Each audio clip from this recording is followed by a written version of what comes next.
I often will use my audience analysis research to identify community partners. And I kind of figure out who are the people who are really excited and interested or into it, enthusiastic, and then invite those people to work with me. And so it's a kind of a, it's a chicken or egg issue.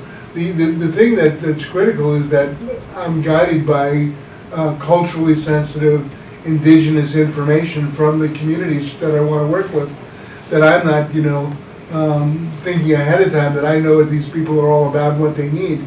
In fact, I think that's one of the really big problems in public health, is that there's kind of a, sense of I know better than you what your problem is, and there's kind of a paternalistic thing that, these poor people are so dumb, I can't believe they do this, they don't know that, they don't do this, and so we're going to fix them up, we're going to raise them up. And I think coming in with that attitude kind of sets everybody up for failure to start with, because people are not going to be eager to cooperate with you, to follow direction, to comply with recommendations if they feel they're being talked down to and they're not being respected. I think respect is probably one of the critical factors in social influence, and too often in health promotion we kind of skip over the respect part. There's also the issue of coming up with interventions and strategies that make sense, that fit into that culture, that fit into that environment, that there are resources for, that can be built in easily. A lot of times we come up with strategies for intervention that really take dramatic changes that demand, totally re-engineering the whole social system, and forget about it. That's not going to happen. It's just there's this notion that the best interventions are ones that kind of supplement or refine or add or adjust, kind of change the course a little bit of what's going on already, kind of through a process of reinvention, as opposed to kind of revolution. And I think a lot of times the public health interventions are based on revolution. What we need to do is change everybody's diet, All right, from now on, you're not eating this. From now on, you're not doing that. From now on, and that just doesn't work. People are not going to do that. Even if they're forced to do it, they'll only do it when they're being forced. And so you got to make these changes gentle, and you got to make them appropriate. You've got to make them easy. Even better if you can get the changes to appear to be the ideas of the audience that you want to adopt the change. That's a wonderful thing, because then it's their idea, and they're wedded to it, and they feel a sense of responsibility. And it's not your dumb idea, this evil person out there making me do what I don't want to do. In fact, I think this is probably a good recommendation for administration and governance in general, is to kind of use kind of a bottom-up approach to change rather than a top-down approach, kind of a consensual model. And so a lot of times I use my audience analysis work to connect with people who are really enthusiastic about whatever it is I want to do. So let's see what I've got here in terms of my slides today. Yep, that's a work. Do we have to do something to make this work? Is there an on switch? On the side, usually. You'll give it to me. I love technology, it doesn't love me. Hold it. Yes, sir. Well, then just look at this slide. The entire. Try it. Try now. Hey, it works. Okay.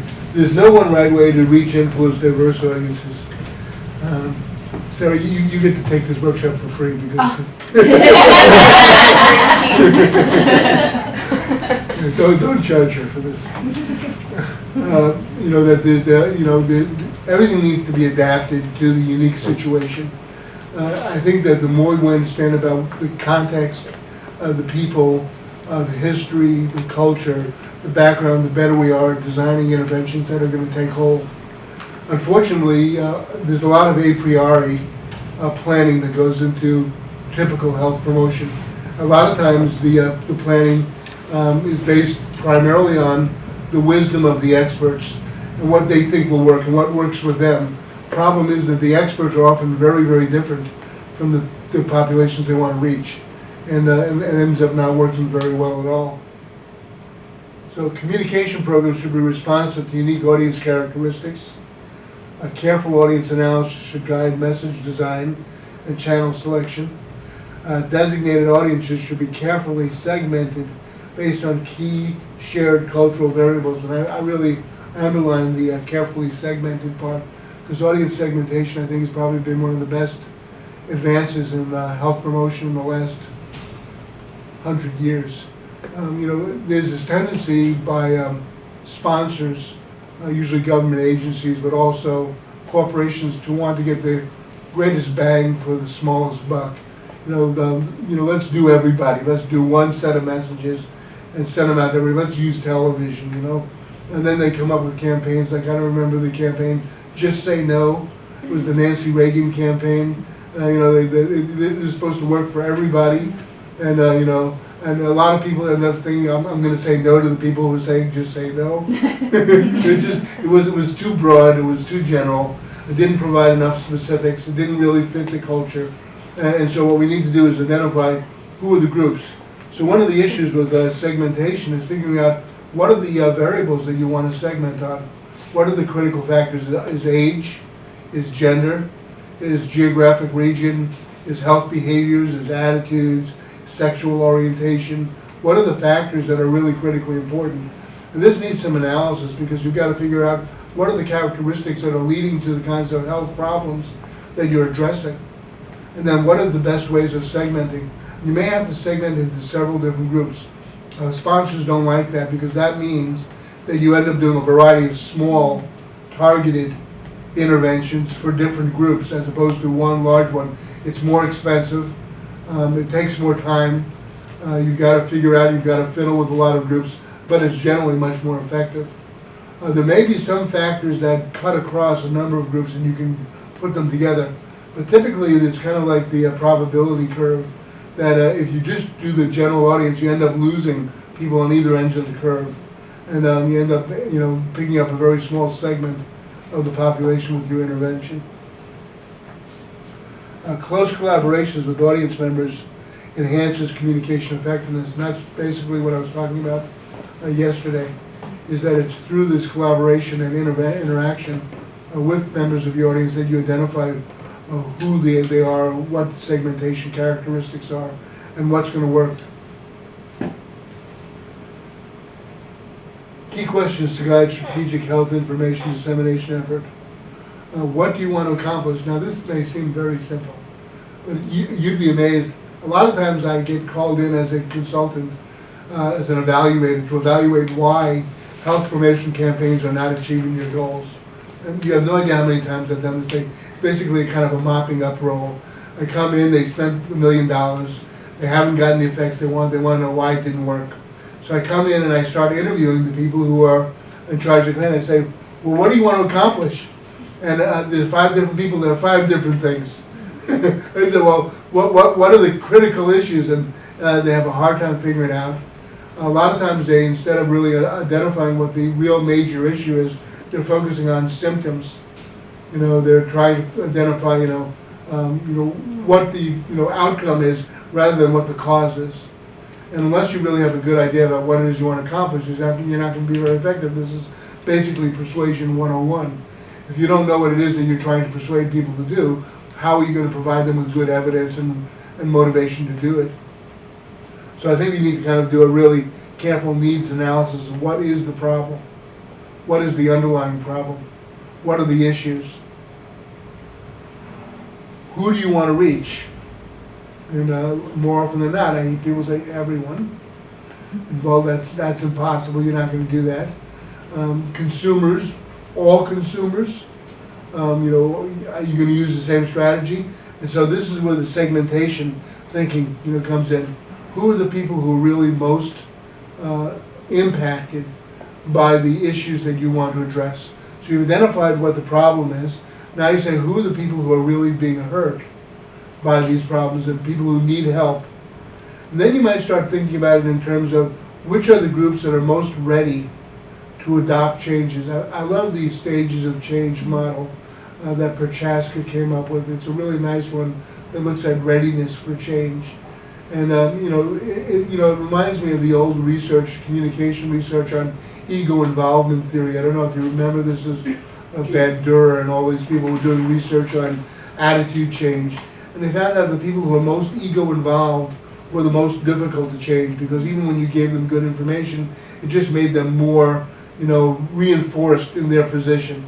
They wouldn't accept it because they were least ready to change. So I think that, if you can find people who are wanting to change, who want to do something, but just don't know how, then you've got a real advantage. And then if you have groups that are really hurting who are not in that camp, how do you move them towards a greater readiness, greater receptivity to hearing your message? When people are polarized against your position, I don't want to hear this stinking message, tell me about it, I like smoking is good for me, get away from me. Telling them to quit smoking is not going to help very much. So maybe you want to move them a little bit gently with your campaign towards, well, maybe smoking is not such a great thing. Maybe there is an opportunity to change, maybe this is good for me. And then as you move them over, then you can give them a stronger message. What do you want audience members to do? And then the unspoken part of that question is, can they do it? What do you want them to do? Do they have the resources to do that? Do they have the knowledge? Do they have the capability? Do they have the inclination? Do they have support? Do they have reinforcement? Do they have funds? Can they afford to do what you want them to do? Are there resources in the environment? And a lot of times I find that the campaigns don't work is because they're tremendously unrealistic. They want people to do things that they don't have the ability to do. They don't have the resources. The environment won't support it. May not even be allowed, maybe against the norms of their culture. So we need to think through, if you want to be effective at instituting change, you've got to identify things that are doable, that are the low-hanging fruit, the things that, people can get done. If you go against, something that's not likely to happen, that's why the abstinence programs don't work, People have raging hormones, you say, no, don't just, they found out that the people, the young people who signed abstinence contracts were much more likely to engage in unprotected sex than the people who hadn't signed. Because it was just so difficult for them to change. It was just unrealistic to come up with that kind of a message. What are the best ways to reach them? This is a communication channel issue. It's also a communication source issue. It's also a message design issue. How do you reach people about these issues? What are the channels that they're willing to pay attention to? One of the biggest problems I find in health promotion campaigns that don't work is exposure. That there's limited exposure to messages. That you put out messages and nobody pays attention to them.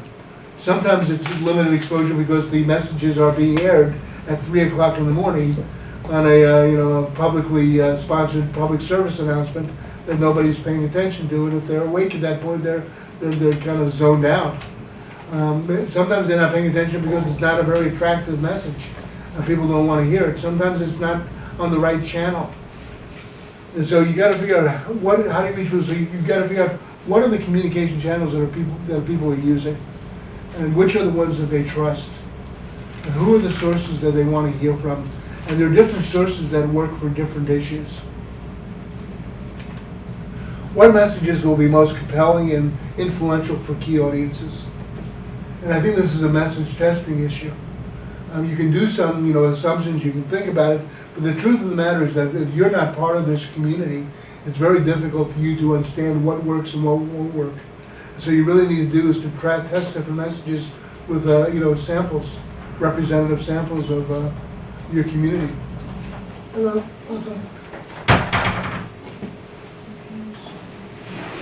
Key information to gather about marginalized audiences. I typically work with marginalized audiences because they're the ones that often have the worst health outcomes.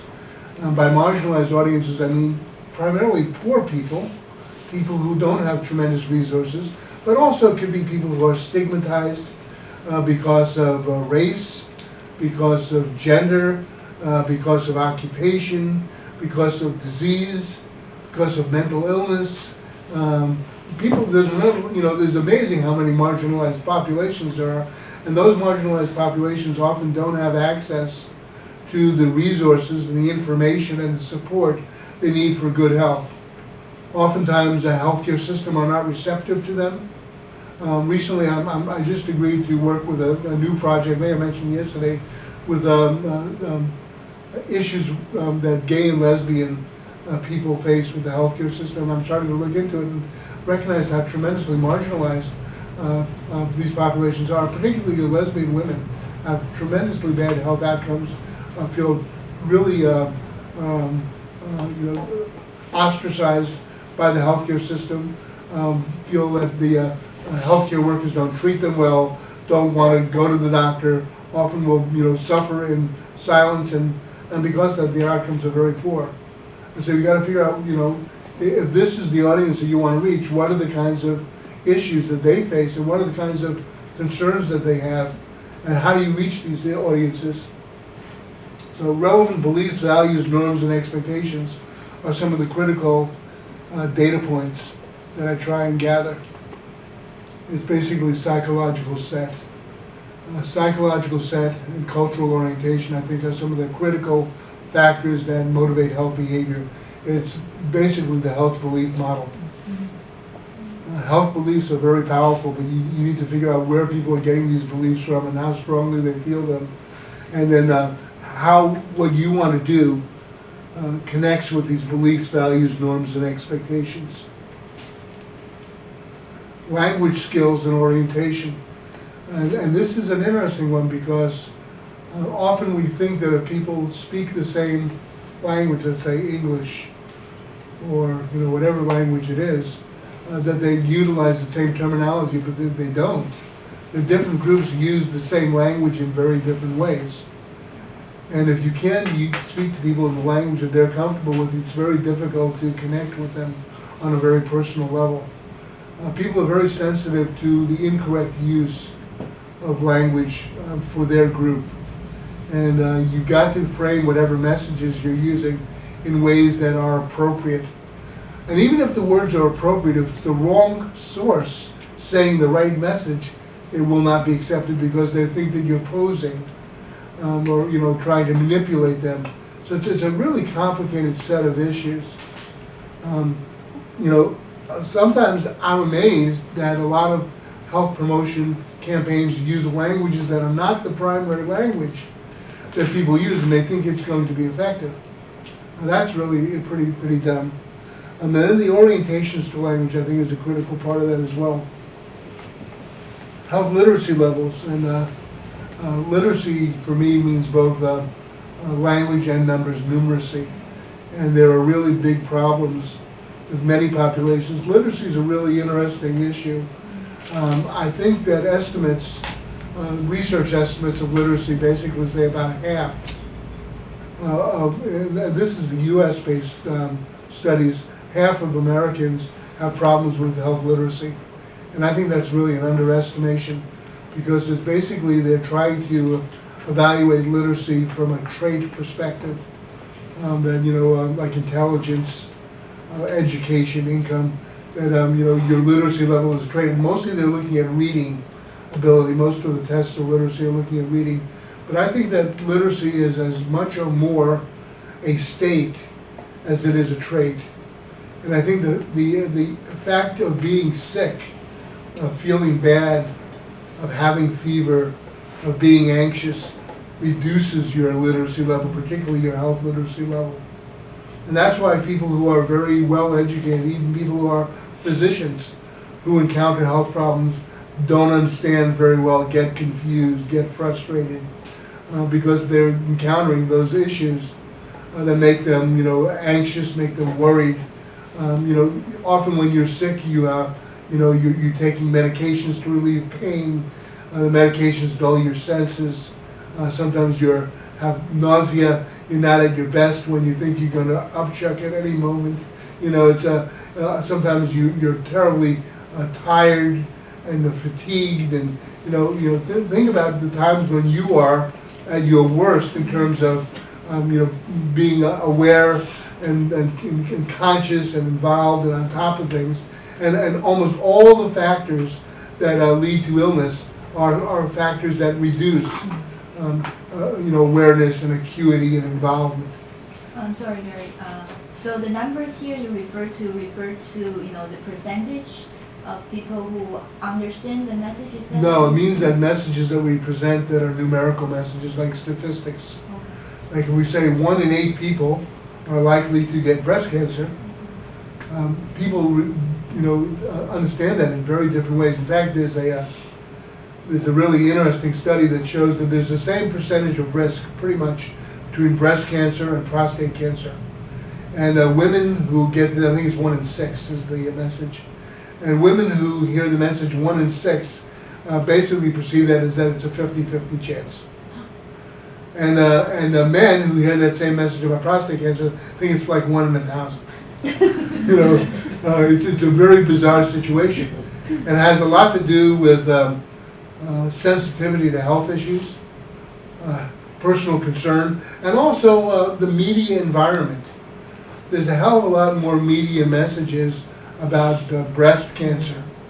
And the breast is a much more sympathetic organ than the prostate. People don't even know what the hell a prostate is. If I ask you to draw a picture of a prostate, what the hell would you do, But if you ask people to draw a picture of a breast, they would know right away. And there's also, all the issues of maternal and, child rearing and nurturing, and also the sexuality of breast that makes it a much more appealing and important audience topic, and people are checking that out. That's it's one of the things that men and women look at breasts, but they don't think about prostate, and then all the publicity, all the the pink ribbon stuff, and the races for the cure, and by doing that, it's raised awareness at such a rate that people overestimate the impact. They don't realize that there are far fewer women that die from breast cancer that die from colorectal cancer or lung cancer or heart attacks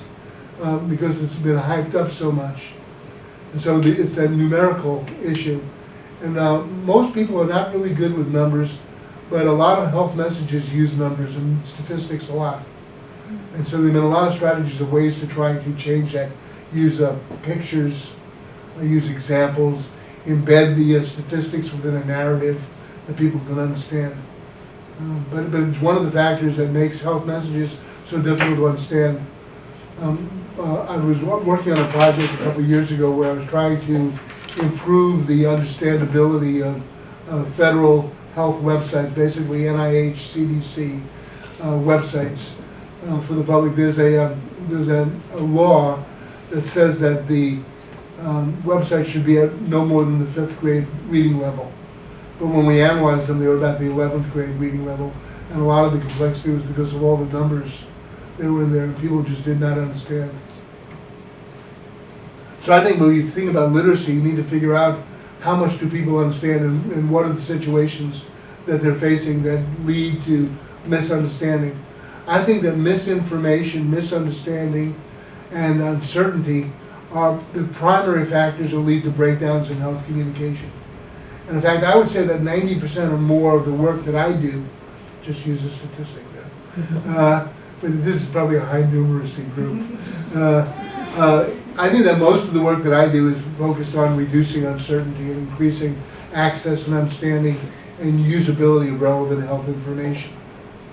So I think that if you can think about what the literacy levels are, it helps you come up with strategies that are likely to be understandable.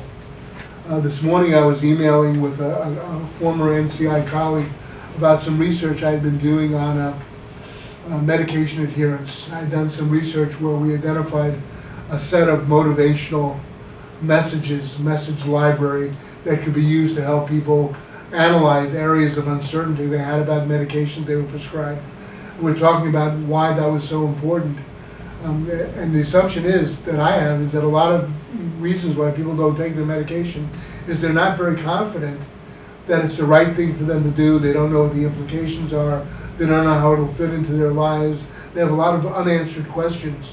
So my strategy has been to help promote better adherence, actually better prescription drug decision making, is to provide people with relevant information targeted to their areas of uncertainty. And the testing of this intervention has actually worked quite well because it helps people understand more. And instead of just opting out because they don't know what's going on, they make good decisions. Unfortunately, my funders for this, the pharmaceutical industry, are not really interested that much in good prescription drug decision making. They're much more, interested in adherence. Because sometimes the best decision that a person makes is that they really don't need that drug. Or they shouldn't take it, and that's not the decision that they want them to make. They want them to make the decision that, yes, I'm taking the drug you prescribed it to me, I'm gonna take it reliably, I'm gonna pay for it all the time. It turns out that the pharmaceutical industry is losing billions of dollars every year because about half or more of all the people who are prescribed medicines don't take them, don't buy them, and that's a real big issue for them. It's more of an issue to me that these people are not being helped by the therapeutic regimen that they're being prescribed. And most of the time, I would say majority, most of the time people are prescribed medication because they need it. And it's to help them, and if they don't take it, it's probably exacerbating whatever problem they have. What are the levels of motivation to seek health information? And this goes back to that ego involvement and the readiness to change issue that we talked about a little bit earlier. When I'm seeking information from people, in many ways, this is kind of a backdrop, kind of like the between the lines issues that motivate the kinds of questions I use in surveys and interviews. Mostly I do interviews. I like doing audience analysis with open-ended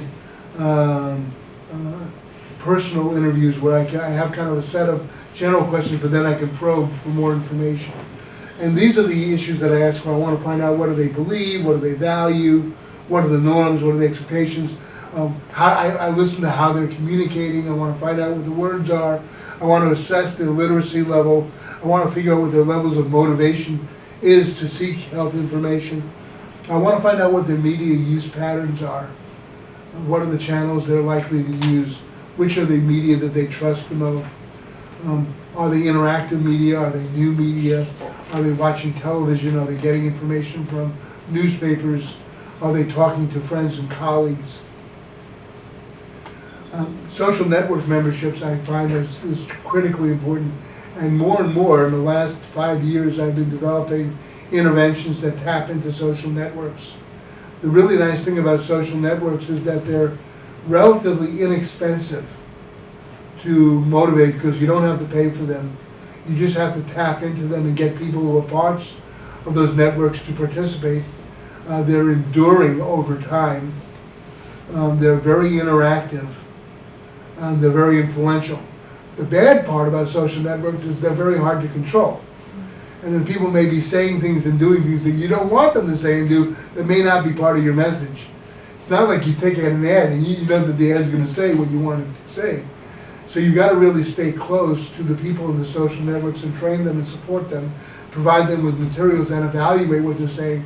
Because once the message starts going the wrong way, it can really sour your intervention and make things work in ways that you didn't expect them to work, often in very negative ways. When you say social network membership, are you talking about social media? Or are you No, I'm talking about friends, and peers? family, colleagues, people you interact with, close ties.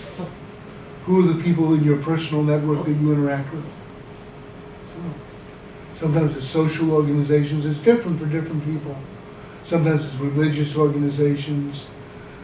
Often, family members are really critical ones, except for with the young children, adolescents. They don't want to hear from their family members about these things. They really, in fact, we found that getting parents to tell adolescents what to do has a big boomerang effect, because they don't want to accept that. Peers work really well. So you've got to figure out what are the social networks and how influential they are. Priorities for designing effective messages. And so these are the things I'm trying to achieve. Make messages interesting. Now this may sound really, really simple. But take a look around at some of the health promotion messages. Next time you're in a clinic, look at some of the pamphlets. They're boring. They're boring. They're not interesting, and sometimes they are irritating. And they're insulting, and sometimes they're disgusting. And so you've got to figure out what do people want to hear about. I mean, the people who do marketing and advertising for products and services are masters at this. These are the people who convinced people that toothpaste was sexy. You know, there's nothing sexy about toothpaste, but there's the multi-million-dollar campaigns out there that says that if you use this toothpaste, you'll have sex appeal and you'll sparkle and you'll be so attractive and people will love you. And amazingly, people believe that. We've got to become as clever as those folks in terms of designing health messages that are exciting and attractive. I did a study a couple of years ago for the CDC Foundation about encouraging women of childbearing age to use multivitamins. It was an issue about iron and there's a I think is it called folic acid? Folic acid. Folic acid, right. If you don't have enough folic acid, women of childbearing age are likely to have or could have different types of abnormalities in children that are very dangerous. The CDC had been trying for years to get women to increase their folic acid. If you do it naturally, you have to eat like a ton of spinach every day. It's like it's not going to happen that way. But if you take a multivitamin, you can get all you need and more very easily. But they had tremendous resistance, and they were showing messages about negative birth effects, and they were scary, but they still weren't working. So a research group and I ended up doing focus groups with women around the U.S. in different sections of the country to find out what it would take to motivate them to take multivitamins.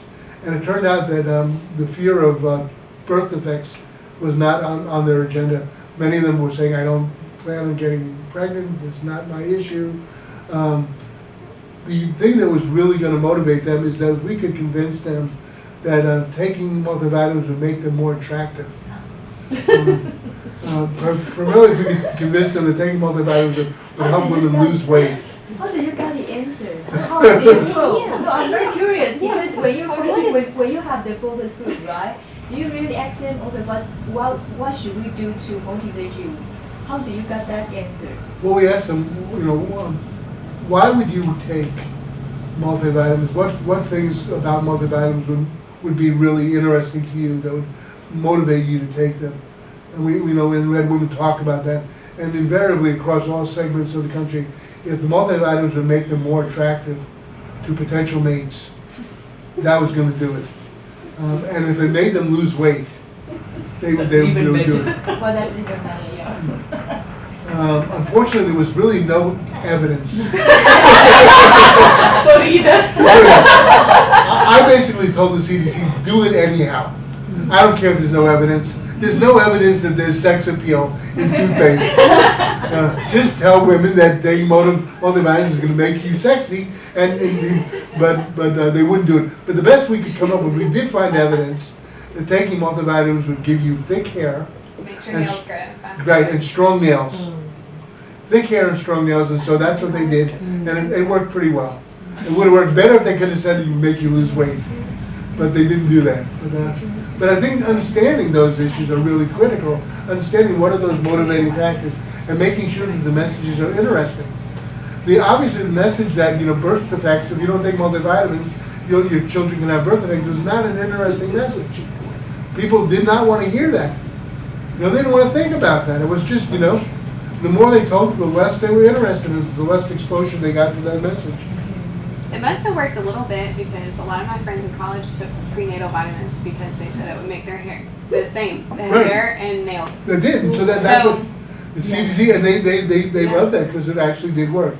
I think it would work better if they said they would lose weight. Well, That's the difference between social scientists and those people doing marketing. Yeah, exactly. Yeah, you cannot lie. You can say you could lose weight. Close enough. Individual results. 9 out of 10. Doctors say. I was going to do those commercials. I wonder if 9 out of 10, all 10 of them work for the company. Make messages engaging. And by engaging, I mean that encourage people to talk about them, to think about them. There's this really interesting model about how engaged you are in an issue, the level of thought that you have, high involvement. They find out when you're engaged more and you think about things, you're more likely to be influenced. And so you want to engage people actively. Make messages relevant to people's unique situation and condition, which means you've got to figure out what is their unique situation and condition. Make messages easily accessible to improve exposure, which also means that you provide them through a variety of different channels. I would never put all of my health promotion, intervention, efforts into one basket. I wouldn't say, a lot of people say, let's just use TV or let's just use posters. Posters are really big in public health. They love posters. And I'm not really convinced that posters work very well, other than maybe to increase a little bit of awareness. They certainly are not going to change behavior. I don't know anybody who saw a poster and said, well, I'm going to change my behavior. I'm going to live my life differently because of this poster. I think we need to have more involving, interactive channels. And so I often will try to mix both interpersonal and mediated communication. My experience has been, and the evidence suggests, that mass-mediated messages are much better at agenda raising, raising the agenda and saying this is an important issue, but not very effective at changing behavior. And interpersonal channels, especially from close personal ties, where there's a lot of social modeling. This is based on Bandura's social learning theory, is that people will change behavior by modeling over time. So I think you've got to connect and get people involved personally. Oops. Make messages persuasive. And it's kind of a funny thing, because when I say this to public health people, they have a negative reaction, like I'm saying we can kind of manipulate people. For some reason, persuasion has gotten a bad name outside of the communication and psychology disciplines. We think persuasion is a good thing, but people think persuasion is bad. That if you're persuading people, you're pushing them around, you're manipulating them, you're taking advantage of them. But the whole issue of social influence, I think, is critical to health promotion. And so you've got to think about what are the factors that are going to be persuasive for an individual. What are the factors that are going to move them? What are the things that they're going to, really personally involving? And then design multiple reinforcing messages that can be delivered over time. I think this probably is the factor that's the biggest problem with most campaigns, is that they're one shot, one trick, this is it, see it or lose it, and maybe you don't keep on it over time.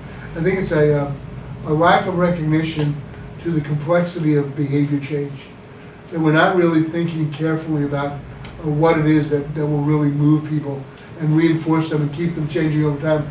One of the big problems I've noticed, and it's been documented in the literature with campaigns, is they have very short-lived effects. And so that, you may get a change and then people revert back very quickly. It was one of the problems I had with the HIV safe sex messages that were so effective in the 70s and 80s with the gay population, is that once they stopped, really pushing it, people reverted back to old ways of doing things. And so the AIDS infection rate went back up. So you've got to find different ways of reinforcing over time. It also means that you've got to change the messages, because the people kind of get inoculated to the same message over time. And you've got to design the messages so that they are reinforcing and they are encouraging and they're moving forward. So it means that you've got to continually monitor what's happening and what the responses are to the message. So when I talk about message testing, I don't only use it in a, in message planning and design, but I also do use it as a form of formative evaluation. And throughout the, the term of the campaign, I'm constantly collecting data to find out what's going on. You don't necessarily have to do that with huge populations, but I think if you continually kind of monitor how people are responding and reacting, you get some good strategies about changing messages over time. Avoid messages that are And this is like a list of, these are the campaigns that we see out there now. Avoid messages that are difficult for key audiences to understand. Duh. I mean, but if you look at the information, health information, look at pamphlets, look at websites, it's not easy to understand. It's not easy for me to understand. I'm working with the pharmaceutical industry for about a decade now, and they continually tell me that patient package inserts are good forms of health communication for educating patients about the risks and benefits of medication. How often do you read the package inserts? And if you do read them, how much of it do you understand? Now, can you read it because the text is so small, and the words are so big? And if you do read it carefully, it's very scary because they list all the possible things that can happen to you. So it's not a very good way of communicating. You've got to come up with better strategies. The problem is with the pharmaceutical industry, although they will not admit this, is that I think that they really don't care whether patients understand. They care that they're meeting legal requirements, and they're not going to be sued and not going to be prohibited from selling the drug. And I think the proof of that is if you look at, I don't think they do this in Singapore, but in the U.S. they have a huge industry of direct-to-consumer television advertising of prescribed medications. In fact, I think about a third of all of the television advertisements in the U.S., maybe even more, are now medications. In fact, the TV industry thrives on this. I have friends who are middle-aged or older actors who are living because they're employed to portray, people who are getting benefits from Viagra or whatever it is, Motrin, it's a huge industry. And if you look at those advertisements, they're supposed to be giving equal, risk and benefit communication information, but they put almost all of their messages into benefit communication and very little in risk. All of the images are benefit images, all of the music, all the faces, all the words, and then at the very end they say, however, and if you listen to some of those things, my God, it's scary, but nobody hears that. Because the negative things are often a lot worse than whatever it is. The medication is to remove blemishes, but the risk is that you could become paralyzed and die.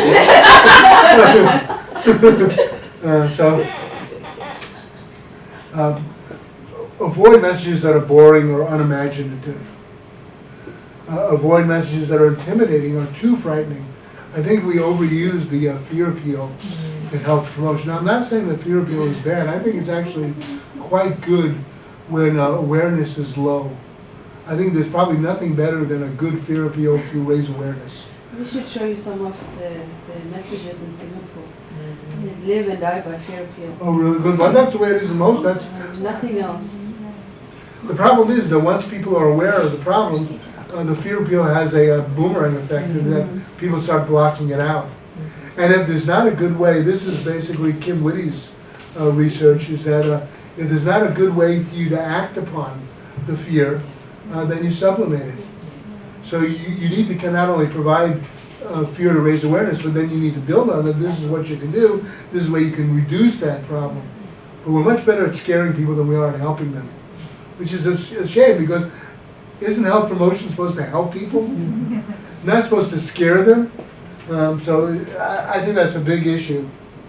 A lot of times the messages are quite insulting, because they're basically saying you are a bad person. You don't behave the way we expect you to behave. We don't like you very much, and you're not valuable, which is exactly the opposite message we want to do, because we want to build self-efficacy. We want people to say, I can do this. I can lose weight. I can, stop smoking. I can eat healthy. I can exercise. But the messages are basically saying you are bad. You are worthless. You are, the scourge of the earth. And now we want you to do these things. We need them to say, get away from me. I don't want to hear this, I don't like this, I don't like you, I don't like your product. It's just the opposite effect. So I'm really into positive communication for health promotion. I think we use too much negative communication. So there's a ad I use in my class. It was running recently in Singapore, and it's about binge drinking of college students. But the image and the message is of either young men or women who are tattooed and pierced from head to toe.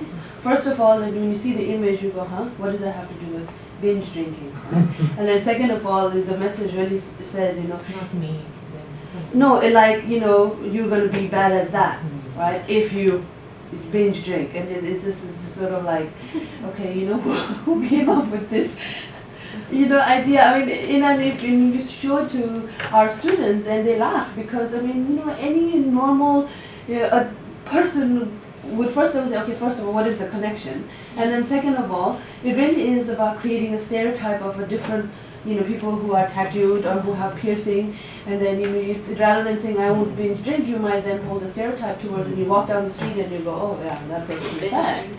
That's a binge drinker, right? But that's not me because I don't have any of those things. And double Yeah. negative effects. Yeah, double Binge negative. drinkers are not tattooed. They look exactly like me and probably Sarah. Yeah. And because they are your normal students that would binge drink. Who is the target audience? By the way. And who are the people who have been drinking? Are they the tattooed, heavily pierced people? You know, the people who are drinking are probably, you know, the people who are, you know, wanting to make friends and have fun and, you know. Vegetarian. Vegetation. Yeah, those vegetarians. Vegetation or meditation? Meditation Oh. and being vegetarian. The vegetarians are a very dangerous group. Very dangerous group, yeah. Can you see the advertisement on YouTube? Yes, you can. I think it's because they So haven't they allowed have me, the they print feel violent. version as well as the you know, on YouTube it's the ads that were running on TV, I think, and then there's print versions too. So I think what you want to do is you want to have messages that people can identify with. And you don't want to polarize them. On the other hand, if that was the group you wanted to reach, maybe that was the right, but I don't think that is. No, it's not. No. It's college students. Overly directive and prescriptive doesn't work very well. Telling people what you want them to do, when you want to do it, how you want to do it. I think you've got to give people some room to make this work within their own lives and give them alternatives. So a lot of times when I do health promotion, I say, you know, here are different things that you can do that might work. Here are sources of information for you so you can make your own choices. There's a form of a reflective interviewing called motivational interviewing that I really like as a behavior change strategy. They use it a lot for substance abuse and also mental health issues, where they don't really tell you what to do, but they give you a lot of choices and they let you ruminate and think about what will work best for you. And then you own the intervention, you own the change. I think being overly prescriptive reduces self-efficacy. So anything that reduces your ability to feel in control, powerful, effective, able to achieve your goals is negative to the goals of health promotion. Best health messages and media channels should be selected to channels that are, you know, dramatic and vivid. I think are the very best ones. So what are the most vivid and dramatic channels of communication that you could use? Let's say for you, because you're an audience you understand very well. So what would be dramatic and vivid channels for you? Can I provide a negative example? I once took a bus, and then the whole bus was read by black and white in the videos. It's the Health Promotion Board's dengue fever campaign. So it is really about, okay, if you got dengue, then you will feel very painful, and then dengue will be pretty fatal. But then the whole bus was wrapped by that black and white color, and then And mosquito on top, no? yeah, and then mosquitoes. The whole color theme was black and white. And then you enter into the bus. Usually in Singapore, inside the bus, they shouldn't have any advertisements. But then for that, because that's probably government sponsored campaign, so inside the bus, the double deck bus, all the back of the seats, they have that black and white, posters and the visuals there, and just like people lying on the hospital bed, it look very painful.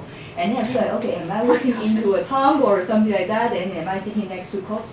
It's very, it's very uncomfortable feeling, but it's dramatic and vivid. So. but that also link back to the earlier discussion, right? So I think that's a clever idea that you use this kind of channels because it's really linked with person's everyday life, but sometimes the message design is just like, okay, Sometimes it's overkill. Right. Sound like it was overdone. Right. You have less strong, few arousing messages, but actually it doesn't really help the audiences to enhance their empathy and. And do they give you recommendations for what you could do to reduce your No, they change? just tell you how terrible that you would be if you got that key. Yeah, so it was okay. And so what are the recommendations for reducing the incidence? Is that to avoid contact with mosquitoes, to put repellent? Yeah, I think now they improved the campaign because firstly, I think they pay more attention to who the target audiences would be. In the past, it would just be everyone, and then have this giant mosquito, all put on the billboard, next to the bus stop. But students just feel that's funny. But nowadays, they improve. They target their parents. They tell the parents that, okay, if you don't pay attention to clean your house and then clean those water, then your children will suffer. That worked. And then they also specific one. And then they also provide some really techniques that you can practice so that you can prevent mosquitoes to brood in your place. So that works better than the previous campaign that focused mainly on how scary this disease. And I guess what's unique about Singapore also is that if you have a sighting right at the dengue mosquito, or if you have a suspicion, if you call NEA, they will randomly show up or check and then make sure that the pots are not stagnant. So they have that part also to implement it. But I guess it's only true of dengue. It's not like for every health message is there that they're doing that. But yeah. It seems that this health problem is one that government intervention is really the primary factor for reduction of threat. Is that they can spray and get rid of mosquitoes from the environment. It's the most effective way of reducing, rather than individual. It's one of those interventions that has to be structural and is on a larger level. So maybe the encouraging of reporting so that the government can do their work, but scaring people about the disease is not going to reduce the threat. The message tagline is "It's your responsibility." The message tagline, they have all of these images and all of this, but the bottom line is, it says it's your responsibility. It's as individual behavioral change. Yeah, I don't think that is. I think it's more of a societal responsibility, or at least a government responsibility, public health responsibility. And I think you got to figure out which of the things are individual choices. It's not an individual choice whether you encounter a mosquito or not. This is not like it's not like a willpower issue or thinking through your menu for the day. It's one of these things that what are the risks in the environment. And so if there's an environmental constraint that they can reduce through policy, through programs, through activities, I think that's got to be the focus. Now if they can get consumers to help promote that by identifying when and where to use those programs and policies, and that would be a much smarter campaign. Then that goes back to the earlier issue about what are you trying to achieve? What do you want people to do? So that seemed like probably a fairly expensive, intensive intervention that is not really helping to get people to do things they needed to do to reduce that threat. And especially in Singapore, most of the campaigns actually are run by the government agencies, for example, like the Health Promotion Board and the National Environmental Agency. And then we talked with people at the Health Promotion Board before, and then this is run so many campaigns, like 60 something per year. So that's pretty heavy. And the one that is fair. Yeah. And so is there much work going on between collaboration between scholars and the Health Promotion Board? Because that would be a wonderful thing to do. I wonder if there'd be a way of, I suspect, and I find that a lot of the government agencies that do health promotion are dying for help. They would love to get some guidance. They'd love to have somebody help provide them with audience analysis data and strategic message design, informative research. I guess They do for work with us. informally, right? But I think because they do have a lot of money, so they probably tend to, get consulting, or they have a lot of in-house people who do that. Not to say that they're all trained in public health and health communication, but they certainly have the money to be. It sounds like it would be a good idea to maybe make some contacts with people in the positions of authority in the health promotion board and let them know that you have that kind of expertise and you're willing to help them, and maybe can include it as part of some activities you're doing. Maybe you would be able to have a contract with them or a grant. Yeah, we were just talking about that. We deeply regret that we didn't inform, the health promotion board people to come to the workshop. I was just thinking. Yeah, This Well, is it's it. maybe yeah, we could because take- I feel This very one, bad. right? So maybe we should put you in contact with some of them, and then if you have time, maybe, they Particularly should this invite one. you to, the health promotion board to talk about. Because this is exactly the kind of work that I'm doing right now with the CDC in the US, is that we're training the people who do the health promotion campaigns for the nation, for the CDC, how to do message evaluations and campaign design and message testing. Every slide was like, no, they Exactly. should read this. Yes, Right. yes. Right. Adapt messages to key audience preferences so that there's not the same message. Good luck with your plan. Right. Design multiple complementary messages. Illustrate concepts both visually and narratively. Provide encouragement and empowerment, which is, obviously what they're not doing with the mosquito thing. Provide specific achievable action steps so that people can actually do what you want them to do. And then enable review wherever needed. One of the big problems I find with health promotion is that the messages are very fleeting. They go by quickly. And even if they're interesting, they don't really take root.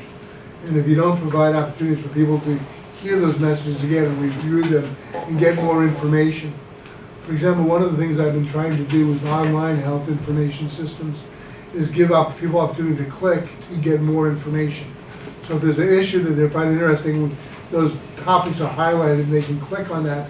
It takes them to a page with more information, references, other things. Sometimes it'll say, for more information, click here.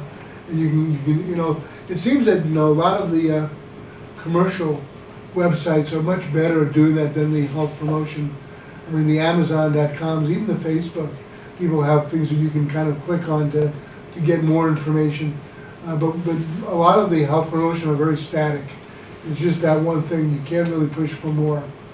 And then I think there's the issue about whether you want to make it user-generated searching, or you want to try to push the information to people, send it to them on a regular basis, like through tweets or through messages or texts or emails, as ways of reinforcing information.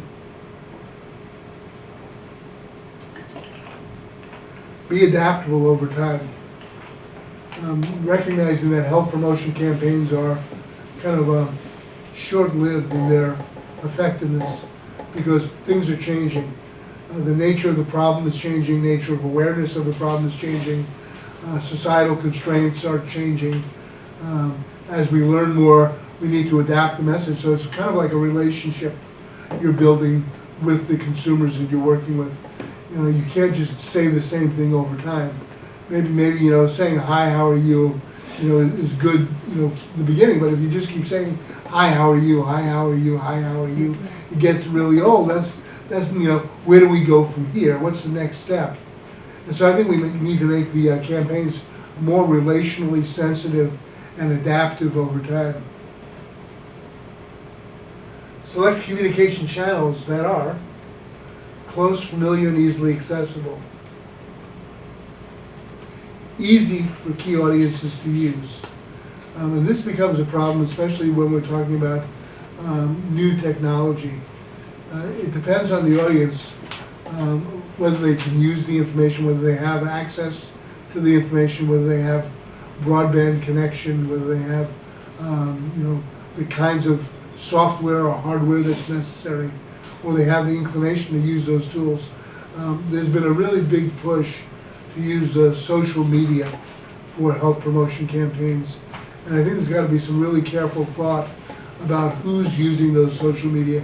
And the social media patterns are changing quite rapidly. The Facebook audience is becoming much older. They're, a lot of young people don't want to be on it anymore because their parents and their grandparents are monitoring what they're doing. It's kind of a weird situation. And so you've got to figure out what are the media that are effective, and then how can you get them to illustrate. One of the things that has become really attractive is the use of video, like the iTunes kind of video channel, the YouTube, right? YouTube channel is become if you can get a viral video going about a health promotion issue.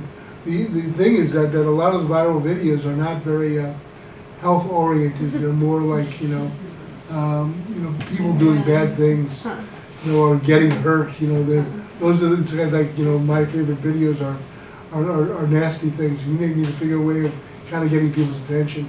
And also, there's not a lot of depth to them. You got to make sure that you connect the video up with some activity. I was recently contacted by the Department of Transportation in the U.S. They wanted me to help them develop some viral videos that would get young people to not text and drive at the same time. And their idea was that if we could show some videos of people really getting hurt through texting and driving, that it would help. And I think that would be a good way of raising awareness, but it doesn't really move it far enough. It's become a really big problem in the U.S. I don't know if it's here too. I've noticed some drivers texting and driving at the same time. But the tendency for serious traffic accidents when people are using different smartphone media is really a big problem.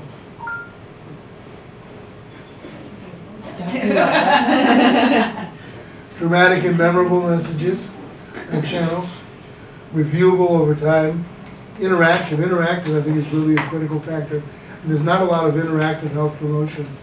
I think that you've got to build in different ways for people to communicate with each other and seek feedback. Reinforcing over time, entertaining, best information sources. Who are the people that you want giving your message? And think about some of the health promotion messages that are being presented. Are there doctors? Are there officials? Are there celebrities? Who are the most credible sources on different topics for different audiences?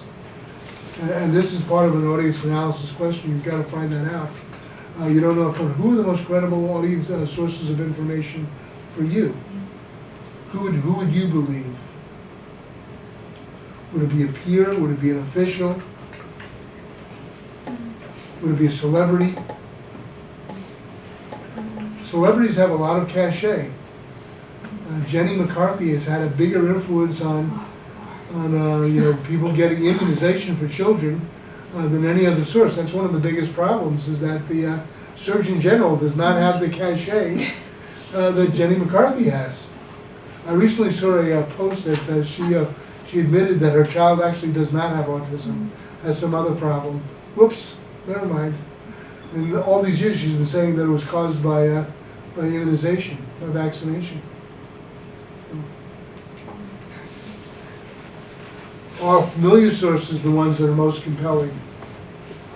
And I find that a lot of times, instead of having people who are distant experts, if you could have people you know who can give you personal testimony about what's happened to them and what they've done. And that's why I think a lot of times online support groups, discussion groups can be very powerful for influencing others.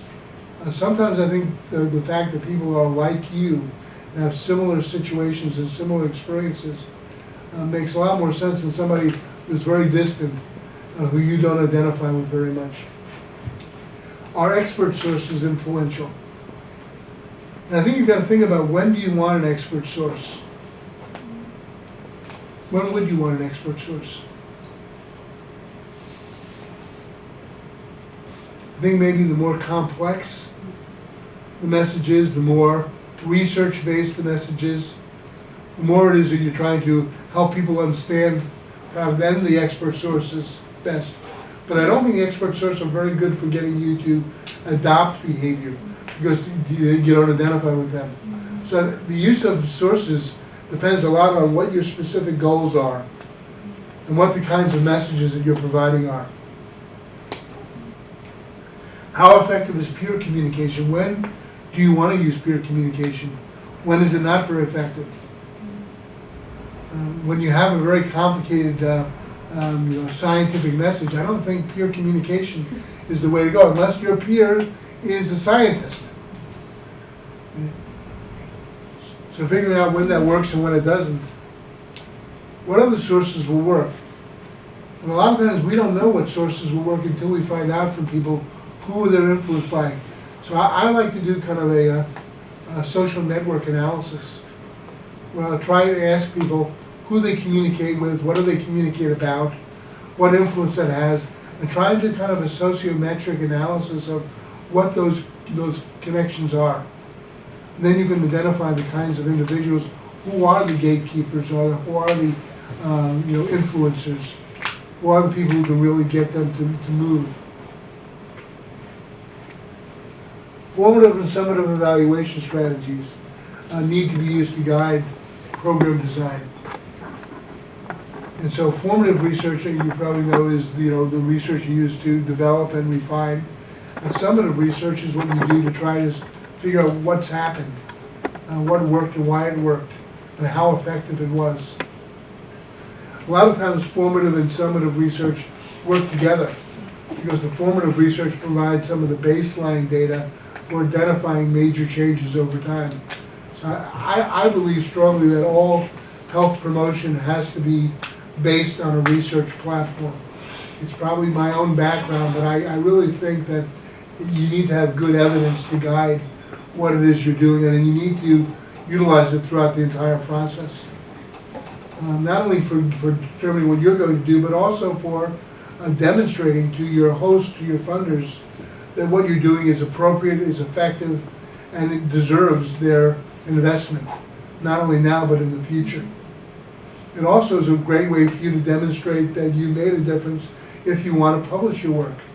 So a lot of times the formative and summative evaluation work that I'm using to design, implement, and evaluate my campaign are also the same data that I'm reporting in publications, because you want to demonstrate that you made a difference. So the same kind of rigor that you would use in any research endeavor, I think has to be put into the development and design of evaluation programs for health promotion campaigns. And that's not always the case. In many situations, there's a very limited resources provided for evaluation. There's a real rush by many agencies to just get the messages out. Start the campaign, let's put on a show, let's do it, And they don't really plan it out very well, and that's why I think so many campaigns don't work very well. There was some really interesting meta-analytic research that Leslie Snyder and Mark Hamilton published a couple of years ago, where they evaluated the influence of health promotion campaigns. I think it was published in the Journal of Health Communication. You might check that out. And they showed that there was a very limited, very small effect, and there was also often quite negative effects from campaigns. And I think the reason for that is because they were not based on good data. There were not formative research being conducted. They were one-time, one-shot programs, and they weren't evaluated very well. And Gary, here I have a question. Based on your own experience, when you conduct formative research, how do you make use of those theories? Do you use them as like a play in the background, or are you really, design your formative research revolving around some of the key theoretical variables? Yeah, well, the theories basically help me identify what are the issues and questions and variables that I want to measure. Mm-hmm. For my example, I want to look at certain health beliefs, I want to look at values, Mm-hmm. I want to look at outcomes, I want to look at understanding or uncertainty. I may want to look at social support. Depending on the theory that I use, Mm-hmm. it identifies what are the criteria and variables that I want to measure. But do you, for example, if now one of the clients that you work with, okay, they have these issues and then they want to design some campaign, do you just choose the theories that you feel proper, or you just feel like, oh, I'm going to test all of the theoretical variables that I'm familiar with? How do you? Well, typically when I learn about a campaign, I'll try and think about what theoretical framework is going to give me the greatest understanding of why this is happening. Is it a fear issue? Is it a support issue? Is it a relational issue? Is it a media exposure issue? Is it a persuasion issue? And I'll try and pick the theories that will give me the most insight. And then based on those theories, I can think about what are the things I want to learn, and what are the things I'm going to measure to change. So in many ways, not only am I using the theory to guide what I'm doing, but I'm also evaluating the efficacy of the theory. But there's a broad range of theories. I may bring in tomorrow. I have a program I did for CDC not long ago where I went through a range of different behavior change theories that they could use, and you can get a feel for some of the theories that I think are most interesting. Many of them are probably familiar to you, but we can go quickly. You'll see some of the different theoretical frameworks. But for my own work, we all have our own patterns and predispositions. There's a couple theories that I use a lot. I use health belief a lot. I use stages of change a lot. I use diffusion of innovation. I use Weick's model of organizing. I use the relational competence model that I mentioned the other day in health outcomes. I use a number of different persuasion theories. Because what we teach our students is that, okay, for the formative research, we do want them to have that theoretical bedrock, right, to support their design. But sometimes you can see that just based on our observations of student projects, that sometimes the way that they use the theory kind of sometimes can really limit the perspectives that they can really explore.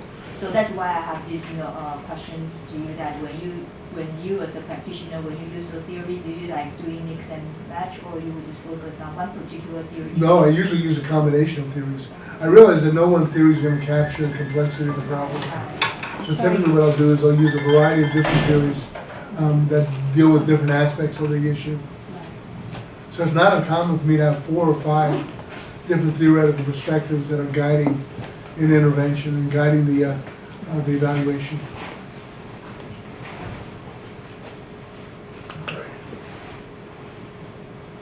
Needs analysis. This is really kind of a summary. I think at the very beginning you need to try and figure out what are the issues, and what are the consumer needs, and what are the problems. I think this is, I typically get this information in a couple different ways. I do a review of the literature about the issue. I find out what the epidemiological data are about the problem. I'll look at previous research and surveys with similar audiences to find out what they know. I'll do interviews with experts who are working in this area, medical professionals, public health people, nurses, others who can tell me more about it. And then I'll look and I'll do interviews with people who are members of the community who serve that community as well, and find out what are the issues, what are the needs, what are the concerns. Audience analysis is basically, once you've identified who your target audiences are, you've got to get a better feel and understanding for who they are. And I usually use some kind of survey research, interviews, focus groups, and questionnaires. I personally like personal interviews, one-on-one. I learn the most from them. I worry a little bit about a focus group, about groupthink kinds of issues where people influence one another. I worry about issues of literacy with questionnaires. So it's probably the most expensive of the 3 approaches, but I feel it's worth it. I also do a lot of observational research. I'm a real big believer in participant observation, of becoming a member of that community, or at least working with people who are members of that community. Sometimes I can't become a member because I'm so different from the community that I'm studying. So then I use cultural informants. So I think ethnography, typically in my work, I use survey research, I use ethnographic research, I use textual analysis, and I use experimental research.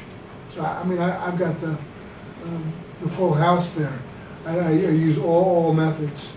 I use both quantitative and qualitative approaches. I probably am more data-based than most interventionists are. It's probably because I'm more worried about doing something bad that'll hurt the population than others are, and I take more time. A lot of my intervention research programs are long-term, multi-year programs. And a lot of times agencies don't have that time. They have to respond very quickly. And it's, one of the negotiations you need to do. And also is based on resources available. I would rather skimp on the sample size than on the data gathering. Sometimes, if I don't have the resources to do a full-blown representative sample, I will do a convenience sample where I feel that I'm getting a good representation. I'll try and build in some diversity. Sometimes I really invest in 2 or 3 cultural informants who really know what's going on, especially if I don't have a lot of time and a lot of money, rather than doing a full-scale survey, evaluation with a representative national survey, or a representative survey of whatever the group is. Message testing. Typically I'll do both qualitative and quantitative message testing. Quantitative is basically, often it'll be done online, where we show people messages and we ask them to respond to them. And then the qualitative is that I do kind of a usability thing where I sit with people and have them look at mock campaign designs, where I get them to respond to what it makes them think about and how, what it suggests and what alternatives they would come. I find that the qualitative usability-based message testing often will tell me more, but the quantitative really will demonstrate the overall strength of the approach. And so I can use a combination. Feedback systems. Typically when I do health promotion programs, I'll build in mechanisms to provide audience feedback, or like suggestions, reactions, questions. If it's an online system, there'll be like a button they can push to provide a comment. If it's a other form of media, I'll do follow-up interviews. I'll give people hotlines, telephone hotlines to call.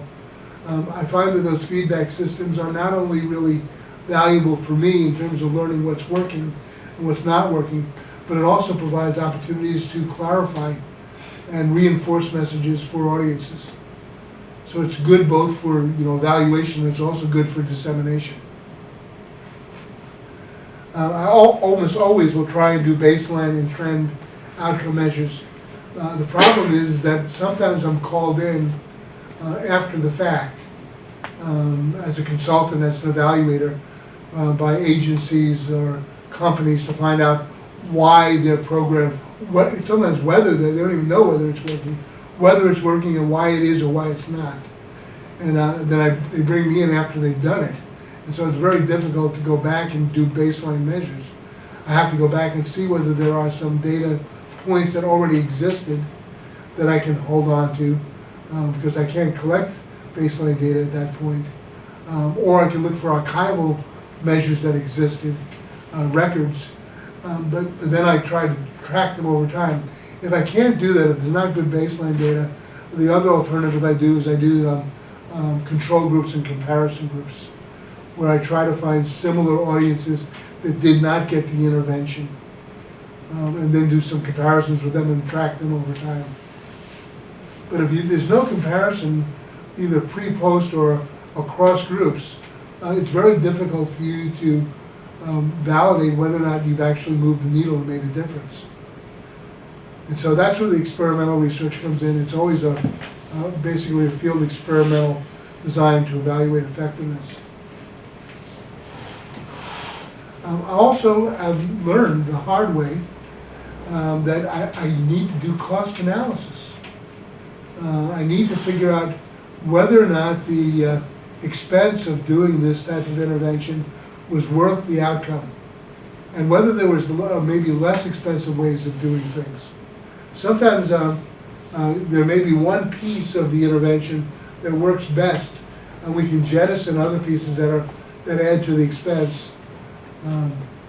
Typically, if I find out that there's a benefit in terms of reducing the cost of dealing with the problem, not just for helping the individual, but reducing the administrative cost, reducing the healthcare delivery cost, reducing any kind of penalties that might exist, that this becomes very good evidence for further investment in the work that I want to do. It also becomes rationale for institutionalization and sustaining whatever intervention. And without those data, you're not likely to get that type of commitment from sponsors. Best practices. I think this is my last slide. This is a summary. Build programs on fresh and revealing data. Don't depend on old data, old wisdom, colloquial wisdom, what you think will work, what people tell you is the most important thing. Use good data to guide what you're doing.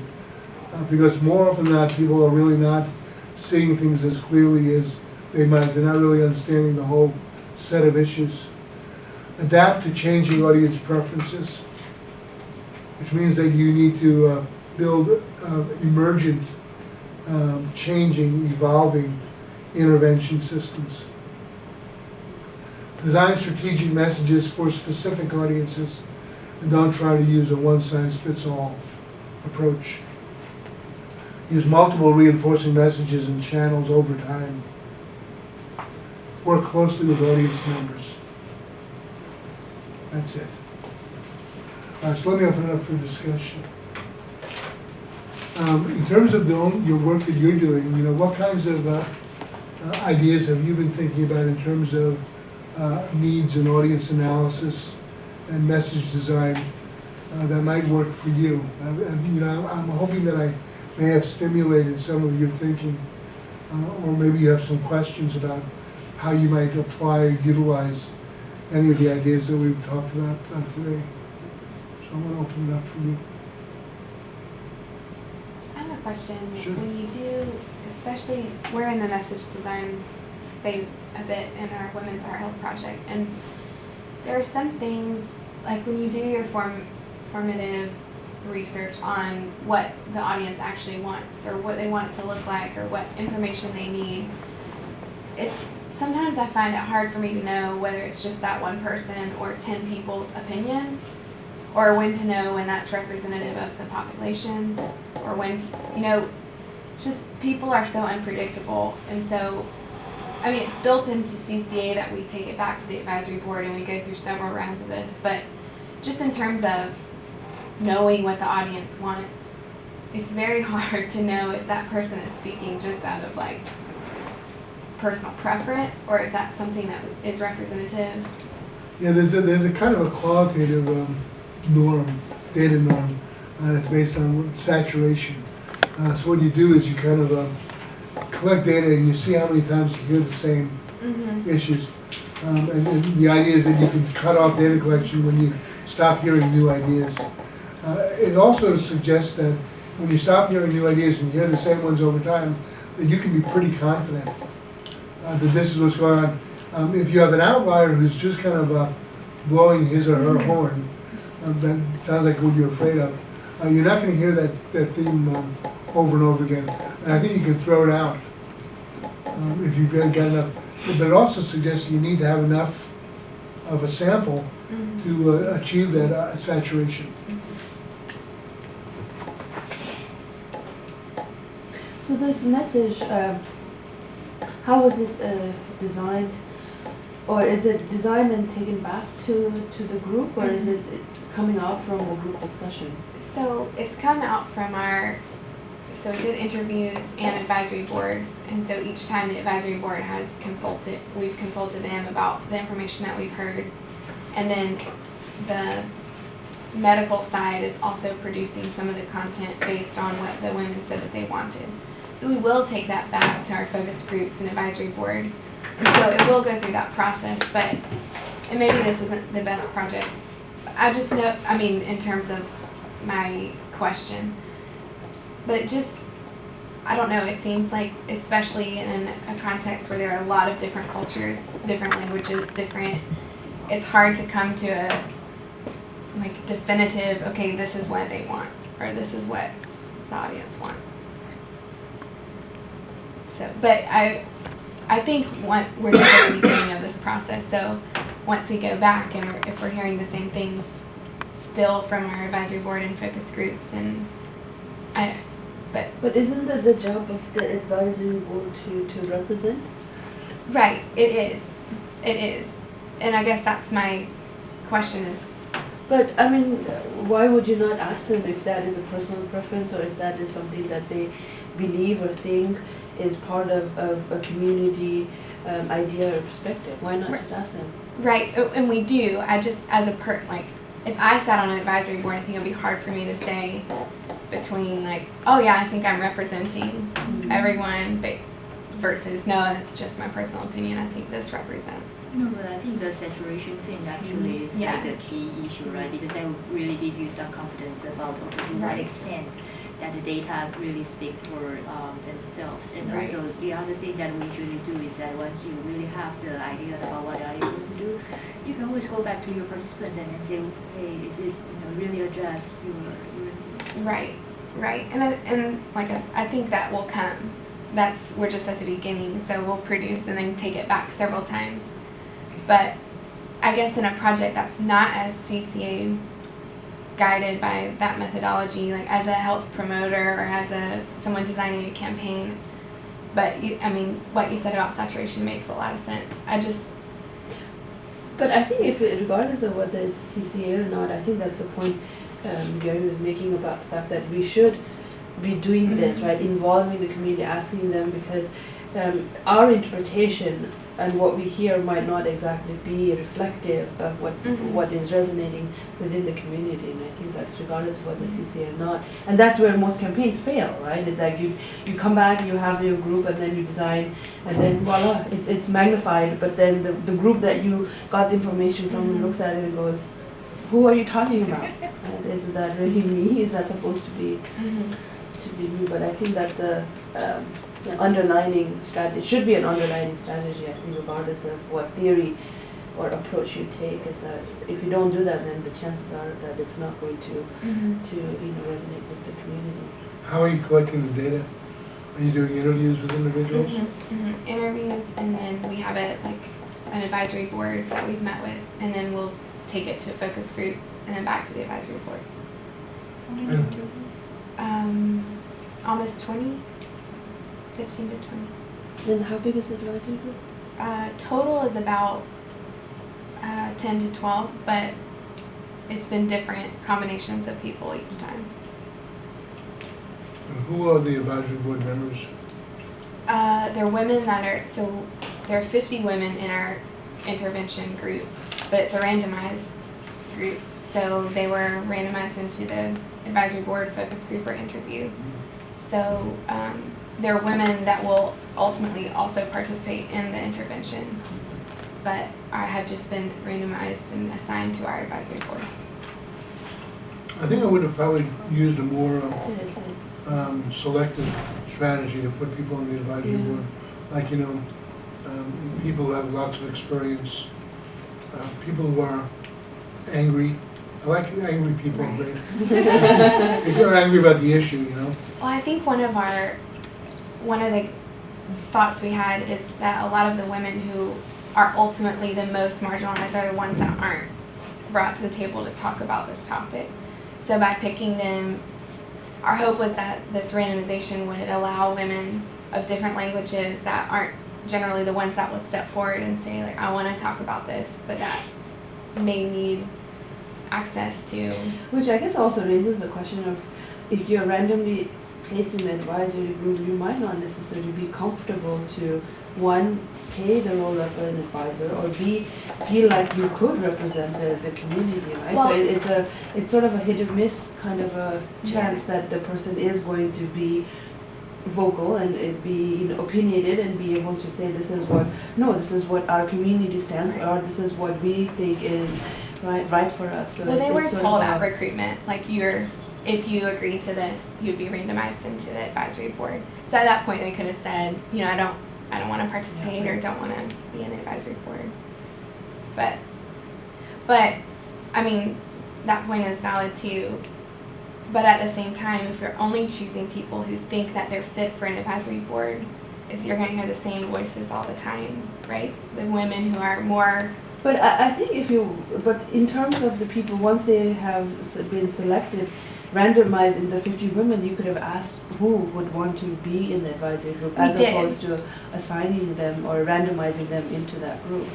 Well, 'Cause- I asked my interviewees too if they wanted to participate as well in the advisory board, but it was a randomized control trial, so it, to some extent had to be randomized. So that's We're just working how with the university hospital, so there's Yeah. sometimes there's logistical right. limitations. Right. I'd like to step back, and look at your project a little bit, if you don't mind. Sure. What do you want to happen? What is a goal you want to achieve?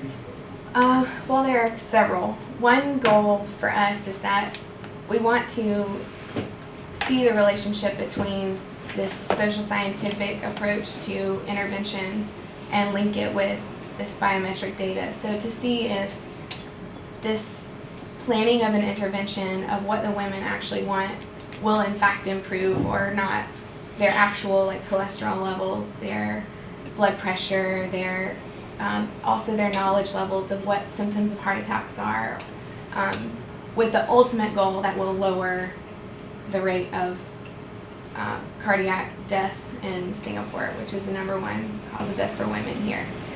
And then on another level, our hope is that this intervention may be able to be applied to more nation-based national intervention. So I guess there are several goals. And then on the other side, the hospital's goal is to see if there's a relationship between these women seeing women cardiologists, if that's going to help as well improve those Are there biometric specific results. things that you want the women to do? Yeah, well, so through the intervention that they've said they want more information about diet, exercise, and stress management. So we aren't technically measuring if they're doing those things, but whether they know about them, what their attitude towards them are, if that is in fact translating to lower levels of those risk factors. Does that answer your question? Uh-huh. Okay, sorry. I mean, I was thinking about the things I was saying before, that, in planning, you want to kind of know what you want to accomplish. You want to figure out who your audience is. You want to figure out whether they can do those things or not. Right. So it's kind of like, trying to apply that template to what you're doing to see if, maybe it was some way to kind of refine what you're doing. And then what kind of interventions are you expecting to develop? Well, they've identified that they would like once a month for interventions in which a nutritionist, a dietitian, a nutritionist, an OT, and a PT, and a cardiologist speak to them on topics that they've identified, and then allow for question and answer with them. So it'll be starting in March. It's like a April, health May, education intervention. June. Yeah. So it's probably a lot of unknown, how did I say, the unknowns in, I mean, you go to the clinic, right, they say the information is on the pamphlet. Right. It goes back to the point of, is it accessible, do you understand it, it is something, as opposed to say, here, A, B, and C, you do, right? Right. And to say you have- So I think a lot of it maybe depend on how well the clinicians do in communicating that information. Yeah, and hopefully, one of the big things they said was that they want that time for question and answer and to talk with the other women that are there about different topics or questions or things that they don't either don't think about an appointment or don't feel like they can ask openly or. It sounds like maybe there might be a kind of a group support Mm-hmm. dimension or another intervention. I have a feeling that that might be really nice intervention too. Yeah. What about, any kind of like a mechanism for disseminating information beyond the presentations? The thing I worry about the presentations is that you can't control for how easily they'll be understood or how well retained Right. the information is. We're also designing a interactive, that they can, kind of like a brochure that corresponds with each session that each allied healthcare professional is delivering. So it'll be things that they can do goal setting and take notes or whatever and take home with them. So that's also something that they identified as something that they wanted. And something informational that they can take home that will correspond with the sessions that the clinicians were doing. One of them may be a way of videotaping the presentations and making them available Yeah, so they that's can great. review them over time. Or maybe do some kind of written summaries Yeah. or discussion groups. Especially because if they don't understand, there might be some good opportunity for unpacking. Mm-hmm. Plus, it's kind of hit or miss whether or not the clinicians will actually bring up specific concerns and issues that the women have. And if they have an opportunity to push that. Yeah, so I did a summary of the data we collected and gave that to the clinicians. So they should be designing their content based on the concerns that the women have voiced in our advisory boards and interviews. So hopefully they'll address some of those or field them and question the answer. What about feedback mechanisms? We were just talking about that. Do you have any feedback mechanisms built in? To the intervention design? No, but that's a great idea. So Like, what? Well, that's the thing about that. What kind of feedback mechanisms could there be? Let's say if people don't understand and they're confused, Mhm. what can they do to kind of get more information? Could you give them maybe a phone number to call? Sure. But then you'd have to pay for somebody to answer the phone. I have a feeling it would probably be mine. And you'd have to be knowledgeable enough to answer their questions. Yeah. So if they called you up and asked about a mitral valve, procedure, you'd be able to give them good information. Yeah. Or know who to refer to. No, yeah. So what is the key message of the intervention? There's different platforms and channels and ways of addressing your concerns, but what is the message that ties all of that? I guess it would be, so all of these women already have had issues with their heart. So it's about maintenance and things that they can do to maintain heart health once they've already had issues. So exercises that they can do, even most of these women are 50 to 80.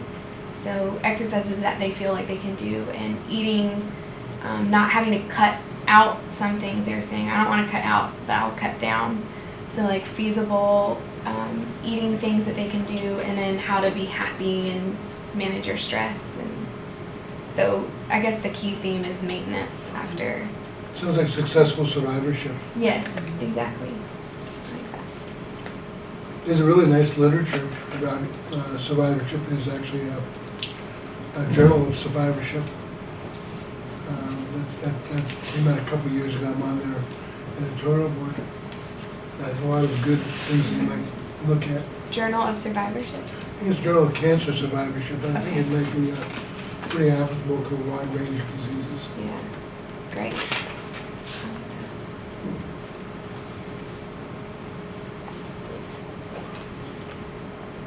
It sounds like there might be a lot of psychosocial issues involved in their successful survivorship. I mean, there's some physical things with the exercise, but there may be some dealing with fear of reoccurrence of heart disease, dealing with the side effects of treatment. A lot of times they're taking medication and they make them feel dopey. It's probably why they want those sessions or want to ask, I have a question answer session in terms of. Sometimes the medications have like really creepy effects like on digestion and Right. sleep and pain, suffering, nausea. So, that, kind of gets back to what we talked about yesterday about palliative care, Mm-hmm. the ways of trying to make sure that people are more comfortable. Mm-hmm. But there's also both kind of a physical and a psychological dimension to that. We were talking a lot about the physical, but I think there's maybe a psychological part of like providing social support, encouragement, Mm-hmm. Boosting people's self-image. There's always, a lot of times people who have serious health problems start feeling like a victim. They feel bad about themselves. They feel like they're not worthy anymore. They're not good people. They're not whole. They're not valuable. They're not action folks, leaders, Mm-hmm. That's why I think a lot of times people who've been through serious health problems like to become helpers Mm-hmm. to others, advocates, because it kind of gives them a role of importance and credibility and relevance that they don't feel like they have anymore. Like a lot of folks who go through serious heart disease give up their regular jobs, so they don't have that identity anymore. Somebody else picks up some of their responsibilities of maintaining the home or taking care of children or doing other things, so they can lose that role. So they're trying to figure out who they are and why they are there and what do they have to contribute. That's why I like the idea about the support groups. I think that'll be better at achieving those Yeah. psychosocial. We did ask them if it would, like, what they thought about, because they wanted to do small group things in the intervention, and we said, well, would it be helpful for us to encourage like swapping numbers or meeting together outside of the intervention? And they said that they probably wouldn't do that, but that they would meet together at these interventions. So maybe that will spur on. I wonder if you could do kind of like an online support group. Well, most of them don't have access, or they may have access, but they don't use the internet. How about mobile? That would be- Some of them do, but yeah, I would have to see. Some of them do. A lot of times we have to go through their son or daughter to get to them, usually on the phone. I would also think that, right? I mean, even if you ask us, and you say, oh, we're going to start a social, group, and then would you, meet with them and give them numbers? Most of us are going to say no, anyway, right? It's a matter of trust and getting to know people, and so maybe that's something it'll that you come. achieve or will come. But I would imagine for most of us, even I can't imagine just saying, yeah, sure, give it out, and I'll just meet with random people. To me, at this point, right? They're all random. We don't know who, what, so it could just be that Or maybe it's a matter of creating a space to build that. maybe at the beginning you can have more structures, social support groups, because based on like a similar study we did before, in general, women at that age, in that age group in Singapore, they are busy because they have Yeah. to take care of their Mhm. spouse, but also their grandchildren. Right. So maybe that's I don't know, maybe you can explore more about whether, time management is like Yeah. one of the It's major very hard, reasons yeah. that, they couldn't find more time to, meet with, Exactly. other women, mainly not because they don't want to, but maybe because they have other, commitments to do. Yeah, that's So, exactly what they said. yeah, so Just that maybe- they didn't Too have, busy. they don't think But they if would you're because bringing they're them too in for busy. the intervention already, they're coming in for those talks. Yeah, it's hard to get them, that's a challenge in and of itself, to get them in. And a lot of them aren't very mobile because they're either wheelchair bound or depend on their son or daughter to bring them in. They're very old, and so, And I think heart health is racialized as well for women, because the literature seems to suggest that there are racial lines for why cardiac arrest might happen. And the thing is that Indians are at the highest risk, but they survive it. The problem is the Malay community is that they don't get access, or they have limited access because of socioeconomic reasons and so on. So by the time they actually survive. They are the least likely to survive the cardiac arrest. And so maybe exploring this from a racialized perspective, I think might be useful. Maybe you could break it into different groups based on racial. They will be broken up by language. Which So also in Yes, Singapore, I sir. guess it divides you. Mhm. I'm not sure if maybe Just more different way of saying racial. I don't know. Really, I mean, I'm not going to speak Chinese tomorrow. I'm likely going to be in this group, but hey, it's not racial, you know, this Right, kind of well, language. But I'm saying Singapore because we don't talk about the racial aspects of racial differentiation, but language. If you talk about religion or if you talk about food, it's going to separate that out anyway. which also might be interesting because they might prefer support networks that might be of their own religious background, in particular language, especially for women in that category or that age. Because I find it a struggle to when I conduct, like when we do health interviews with that age group, there's always a barrier, despite me being a Singaporean and being able to speak some level of Mandarin, it's still a barrier because at the end of the day, it's very hard to get the information you require that a Mandarin speaking individual might be able to do, or somebody that might That's be. it, right. Yeah. So what are the languages that these women are speaking? Mandarin? The main three are it's mainly Mandarin and English, but we also have Hokkien, Cantonese, Tamil, Punjabi, Teochew, Malay. and Malay. Dialects. So It's not so much for the generation that might be below 50. It is the 50 to 80 that still has those, that the language barriers are still quite. And most of them might not even be speaking English. I'd say more than half don't speak English. And of the presentations by the providers, which language are they going to be using? There will be so all of the Mandarin speaking patients will be together, and then the English speaking patients will be together, and then we'll have a separate Malay group, and then for the dialects, we'll have translators with them with whichever is, so like Teochew, Hokkien will be with the Mandarin group, and we only have one Punjabi, one Mandarin, so we may, depending on where But the clinicians themselves, the ones that are delivering, do they speak those different languages? Oh, good. Yep, for Mandarin, Malay, and English. And the dialects? The dialects will just be translated. Oh, translated. Yeah, just because they're only like pockets of a few, one So or for two. those who speak dialects, do they also speak Mandarin? Or is it only the dialects? Some, I know there are, I'd say between 5 and 10 that are only dialect. Are they from the like much older age group, so not 50 but 70? I'd say like 65 to 80. Do you have any baseline data on, Mm-hmm. so what are baseline data points? There are two, well, we do all of their like cholesterol levels, their waist measurement, their body fat. We do a body fat analyzer, height and weight, and then 2 surveys. So one is a women's heart health specific survey that we developed here, and one is from the clinical side, and it is, I can't remember it's called like SF356 or something, but it does, there's some questions about depression, about how well they feel now based on a year ago. So they're, I guess like, it's not we did have the Duke Depression Scale, but that's not it anymore. It's kind of like a lifestyle assessment scale about how they feel about their health and what they're able to do and not able to do. So it's almost as like a wellness. Yeah.